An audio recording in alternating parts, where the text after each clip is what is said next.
Hi, everyone. Welcome back to Old Time Rock and Roll. I'm your host, David Tier, where I've been featuring my personal top 3,000 songs of the rock era from 1954 to 1999. Today I'm up to song number 2919, and that one is Hey Baby by Bruce Chanel.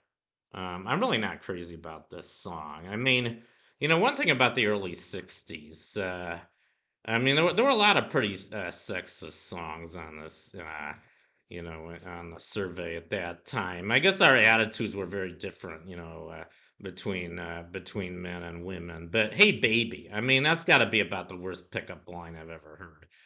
Unfortunately, I think it's probably worked for a lot of guys. I've never used it. I'm glad I didn't. But come on, hey baby, I want to know if you'll be my girl. I think there's very few women that would work for today. Maybe if we're just some huge, handsome hunk, that was irresistible, it might work. But I don't think it would work for most men today. And I've never used it, and I never intend to use it. And Bruce Chanel, he was a one-hit wonder. This was the only top 40 hit he had in the USA. I think he might have had a hit in England.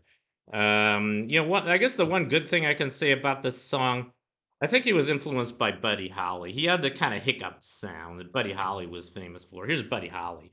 Pegasus, Pegasus, Pegasus, ooh, he does the same thing. I want to know if you be my girl. And it was used by a lot of artists. Tommy Rowe, I think, also used that. He imitated Buddy Holly. Buddy Holly was great, by the way. My uncle, he was one of my uncle's favorite rock and roll artists, and I really like him too. I think he was one of the greatest artists of the 50s. Of course, we all know about the plane crash that killed him, along with Richie Valens and the Big Bopper, a very tragic thing. But Oh yeah, Connie Francis, she used it too. She used it in Stupid Cupid. She goes, "Stupid Cupid, quit picking on me." I like that song, and I like Connie Francis too. There's a lot of music from the late 50s and early 60s I like. It was it was a lot more innocent than the music from family afterwards, like the Beatles and following the British invasion. But it was fun. A lot of it was fun. It was a very different kind of world, I guess, in the 50s and early 60s with all the doo-wop stuff. And some of it was good, some of it was not that good, I guess. But um yeah, and then this guy Tommy Rowe, he actually he sounded a lot like Buddy Holly. He had a number one hit called Sheila, and I think he did a really really good kind of Buddy Holly impersonation on that song. You listen to that song, and it almost sounds exactly like Buddy Holly. So he kind of captured Buddy Holly's singing style, I think, better than anybody else.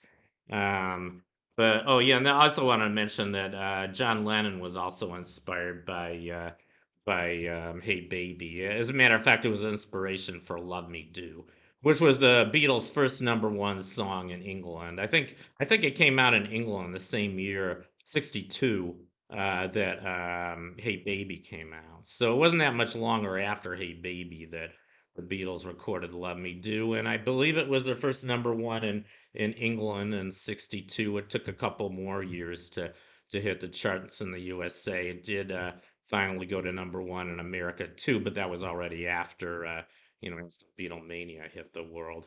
I think it was the summer of '64. Let Me Do made to number one in the USA. But enough of that. I think "Love Me Do" is a much better song, by the way, than "Hey Baby." It is kind of the same sort of innocent, pick up a girl kind of thing. But I just think the Beatles were one of a kind, and but anyway, what else? Oh yeah, and I have to mention that it was used in Dirty Dancing. There was a great scene in the movie Dirty Dancing where they play the song, and it's kind of interesting. I don't know if it was intentional, probably was. The main actress in the movie, Jennifer Grey. Of course, that's Patrick Swayze on the left. But Jennifer Grey in the movie was known as Baby. Everybody called her Baby, and it didn't even occur to her to mind in the movie. I think only Patrick Swayze does say her real name a couple times in the movie, but everybody else calls her Baby the whole time, even her family. And the song is "Hey Baby," and I guess that was meant for her, and he's teaching her to dance. They're dancing on this log out in the woods somewhere. I thought it was a great scene. That was a great movie, by the way. If you guys haven't seen this movie, I really really highly recommend it. I think it's a wonderful movie, not just for Patrick Swayze, but I think the story is really excellent too. And it kind of a depiction of what was going on in the early '60s, and more kind of a, I mean, I want to give away the story. Just see the movie. I think it's a really excellent movie. But anyway, that's my profile on Hey Baby by Bruce Chanel. I hope you enjoyed it, and I'll see you next time.